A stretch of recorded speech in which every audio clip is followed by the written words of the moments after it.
เคเสียงจิตหน่อยจะมาห้องเพลงยังหักคือเก่าฝากเพลงนี้มากับสายลม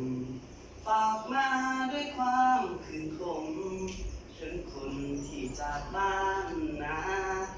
น้องไปอยู่ไส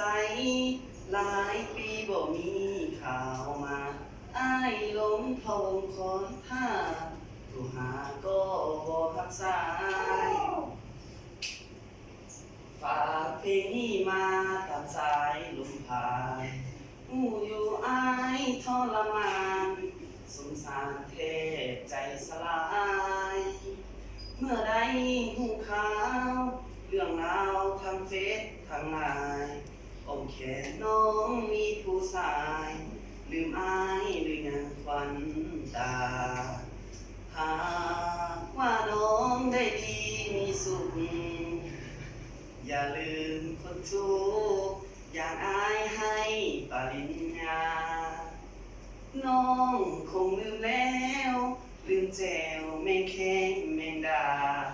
ได้นอนคอนโดโซฟาตำแหน่งดาราอย่าลืมบ้านเฮาฝากเพลงนี้มาเป็นครั้งสุดท้ายแซ่หาแต่เด้อควันใจอายยังหักน้องคือเก่าบ่คิดเปลี่ยนไปหลายคำสัญญาสองเฮาชาตินี้อายขอหักเจ้า